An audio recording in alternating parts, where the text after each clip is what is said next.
up, ladies and gentlemen? It is Kevin Jackwitz here with the Kaged review, and I'm about to take a look at Raw, Monday Night Raw, and this was for April 23rd, 2018.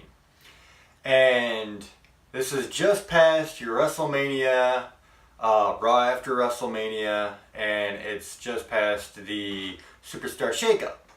So you had a couple of really big Raws back to back. And honestly, one I think I gave a 10 out of 10 to, which I just don't do anymore. So that really says how they stepped it up right after WrestleMania for the first couple of shows. So this one has a lot to live up to in the past few weeks, WrestleMania, and shortly thereafter. It was just absolutely phenomenal. So, we kick off, Bruno Sammartino had passed away, and so they did a pretty long tribute for him at the beginning of the show. And actually throughout the show, just before the commercial breaks, they'd have a lot of tweets from the superstars talking about Bruno. So that was pretty cool because, let's face it, he was one of the icons. He's, the guy who, he was Hulk Hogan before Hogan was Hogan. So, that was cool. I think Bruno Sammartino really paved the way for a lot of guys. So, very, very cool. And then you have Brock Lesnar comes out with Paul Heyman, of course, Paul Heyman being the mouthpiece. And they're explaining that Brock Lesnar wanted to be in the octagon, but instead he's going to get Roman Reigns in a cage match at this greatest Royal Rumble pay-per-view in Saudi. So, it was decent. Paul Heyman's always going to be at least decent in his promos. Sometimes I do think he gets a little tired and he needs to update it a little bit. But, it is what it is. And then Roman Reigns comes out, does a real quick in-ring promo saying that he doesn't know how he's coming back, but he's coming back with the belt. Didn't last long, and I think they're realizing that Roman is just not the greatest at promos. And that really does a disservice to him, because it's okay, now the fans know that WWE is acknowledging that he's not that great at promos. They really cut his time down on promos. If you noticed, a lot of times he'll just stand there and wait out the crowd, say one or two sentences, and then leave. It's really not effective, to be very honest. He can't build up a feud for shit. There are times when his personality shows through, and I like his promos, but if you put it all together, it's few and far between. And I hate to say that because for a while there I was like, yeah, he's getting better, but now he's not really getting better. So, but after that opening segment, you have Elias versus Bobby Roode. And I don't know how I feel about this match. It was a decent match, but they had Elias go over Bobby Roode, and I'm like, you just brought Roode to Raw, and he's already kind of falling for Elias. That pretty much tells you where Roode is going to be in the grand scheme of things on Raw. He's an older competitor, and I think the philosophy is that the older guys kind of pave the way for the newer guys. And I really don't want to see him turning into a Chris Jericho, who is amazingly talented, and losing to make all the new guys look good. That would suck. So that has me worried. Of course, it's just one match, but I'm just saying that WWE does have a tendency to do that. After that, you get a pretty cool Wyatt Hardy promo. They're talking about how they're going to go in and become tag team champions at the Greatest Royal Rumble. And that's cool. I hope that they do get the tag belts, because I think that both of them are deserving. Both of them have really created this gimmick and ran with it, and I think that's very cool, because you just don't see that in WWE nowadays. You don't see somebody that creative with who they are. And so Hardy and Wyatt, I mean, they've really ran with their gimmicks. So that leads into a match with both of them, Hardy and Wyatt versus the Ascension, and you know the Ascension's not going to go over Hardy and Wyatt. The Ascension hasn't done anything, for one, but two, they're building up Hardy and Wyatt for the potential tag team champions. So it's pretty obvious who's going to go over here.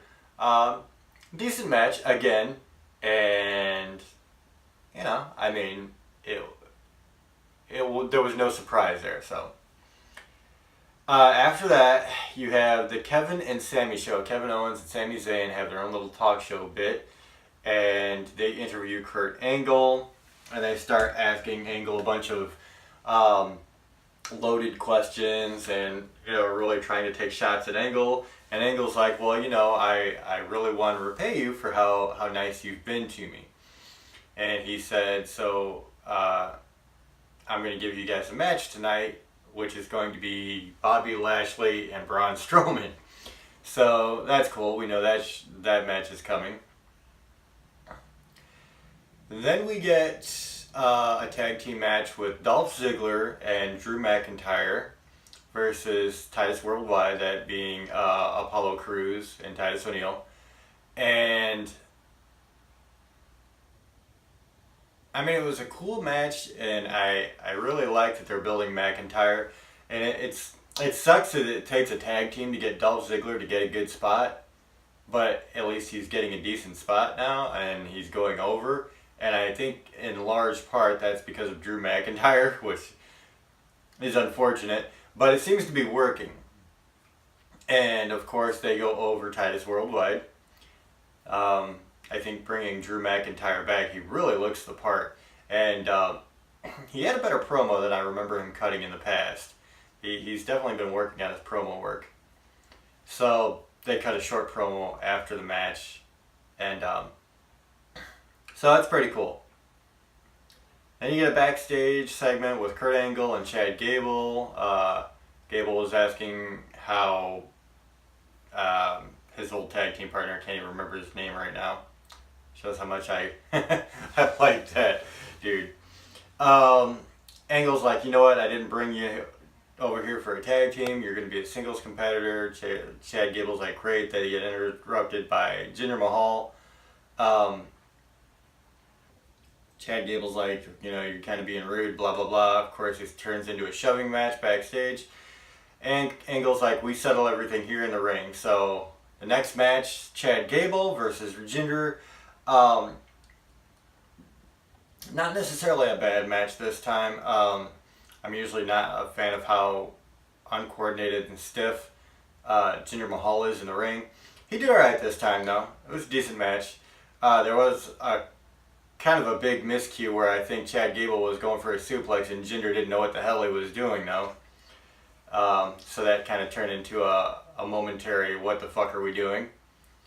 But in the end, Chad Gable picks up a win over Jinder, which I really liked. It shows me that they're putting Jinder back where he belongs in the fucking mid-card, which is nice. And Chad Gable just gets elevated a little bit. And I think he's got a lot of potential. He definitely needs to work on his promos. But he is solid as hell in the ring. Next, Renee interviews the Riot Squad backstage, and you know, they all get a turn to talk. And I have to say, Sarah Logan, as far as promo work, not feeling it. Liv Morgan, Ruby Riott, they're pretty good at promos, and that really shows how bad Sarah Logan is at promos. She's got the, well, I mean, she probably can't help the heavy country accent, but not being able to talk and cut a good promo with that country accent just makes it sound terrible. But the other two, like I said, were really good at cutting promos, and you know, even though they kind of saying some outlandish shit, I mean, that's WWE. What do you do? They sold it very well, and they were talking about the main event, which was the main event is actually a 10-woman tag match, so it's kind of the equal opposite of the men's tag match from last week. And they're saying how they're going to be equal opportunity. So after that, you get Roman Reigns Samoa Joe promo from Samoa on like his cell phone, and he's saying that he's not even sure he's going to have an opponent at Backlash, because every time Roman Reigns says something about beating Brock Lesnar, he gets his ass whooped. So they're fueling that fire. And then you get backstage, Bo Dallas and Curtis Axel. Now they don't have The Miz. They're trying to figure out what to do with themselves. They went up to Seth Rollins earlier, trying to be Rollins like entourage, and now they're going up to Finn Balor, wanting to be part of the club. And of course, nothing is working for them, so they're kind of lost.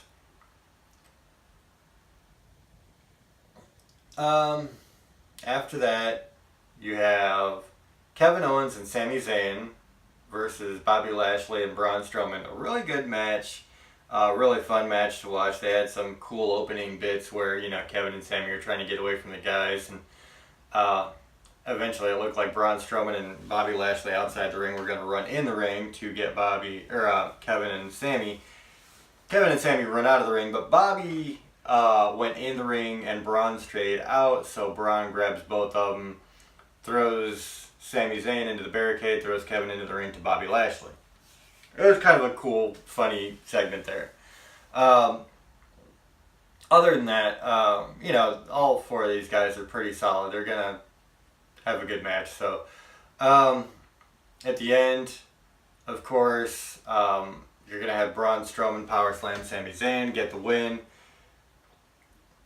Decent match. After that, you have Finn Balor and Seth Rollins versus Bo Dallas and Curtis Axel. And in this match, Bo Dallas and Curtis Axel are decent in the ring. They can be. But I don't know that they've had enough in-ring time in the big show to really have everything fluid, I guess is the best way to say it. So Finn Balor and Seth Rollins kind of carried a lot of this. Decent match though. And Finn and Seth come away with a win. Of course, if Bo Dallas and Curtis Axel would have won, it would have been like, really, what the hell are you doing? So, Finn and Seth are on the same page tonight. They have to face themselves in a ladder match with two other guys. One is Samoa Joe, and the other is, I forget. Maybe it's the Miz. I don't know if it's Miz or not. I don't know if it's both brands. I think it is for the Greatest Royal Rumble. But either way, showing that they're still friends, but they have to have some friendly competition. After that, the main event was Liv Morgan, Sarah Logan, Ruby Riott, Alexa Bliss, and Mickie James versus Natalya, Nia Jax, Ember Moon, Bayley, and Sasha Banks. I really like that Ember Moon is being thrown into the mix on a lot of things. She's very good in the ring. She wasn't really utilized a whole lot during this match, but, 10-woman tag match, what do you want? And, the commonality, I guess, for this whole night is they're all decent matches. There's nothing that really caught my attention, took my breath away. There was no holy shit wow moments. There was nothing that really stood out as a great moment for this Raw. But they were all decent matches. They were enough to keep my attention and, slightly entertained by them. Which is not the goal, for sure. The goal is to wow people, really grab their attention, pull them in. But this did not do that. The main thing happened at the end of the show where somebody had tweaked Natalya's leg earlier in the match, and then she gets hurt toward the end, and Mickie James just goes to wailing on Mickie James goes to wailing on Natty, and Ronda Rousey's music hits, of course, her being Natalia's friend. She comes down to the ring. Mickie James does a baseball slide into Ronda Rousey's back while she's outside the ring. Ronda Rousey gets in the ring, does a nice little hip toss, throws Mickie James down, puts her in the armbar, goes back to Natty, and that was kind of the end of the whole thing. Liv Morgan, Sarah Logan, Ruby Riott, Alexa Bliss, Mickie James win the match by DQ because Ronda Rousey involved herself in the match. So that's kind of what happened with that. And I don't know that it was necessarily the right thing to do. I don't know that it was the best thing to do. I think, I don't know. I feel like sometimes they're just trying to put Ronda Rousey out there to put Ronda Rousey out there. Give her a storyline. Give her something to work with. And Natalya, when she was on SmackDown, was a heel, and I'm wondering if maybe she's still going to be a heel here and is kind of pissed off about Ronda Rousey constantly coming to save her. And that's the only thing I can really think of, because if not, they're not doing a very good job. So it'll be interesting to see where they go with it. So, I mean, really, this Raw overall, I mean, I don't think it was very high because nothing really grabbed my attention as like a standout match. They had some cool moments, but nothing spectacular, nothing that really grabbed my attention, and especially following the last couple of Raws. I mean, I knew it was going to be hard for them to keep the pace. So, I mean, overall it was a decent show, but not great. Just like the entire, match full of card full of matches, I should say. I just, I mean, it was decent. Like I said, it was enough to keep me paying attention, but not enough to really wow me in anything. So I think I'll have to give it a 5 out of 10. It's really about a halfway point for me. There was nothing special, and I don't know where they're going with storylines yet. I don't know what storylines they're building and what's just filler. So it'll be interesting to see where they go in the next few weeks, considering, like, really, this is the part where you're starting to just get all the new storylines going. So that's where I'm going with this. Let me know what you guys think in the comments. If you enjoyed the review, hit the like button, subscribe, and share. My name is Kevin Jackowitz. Kaged Nation, out.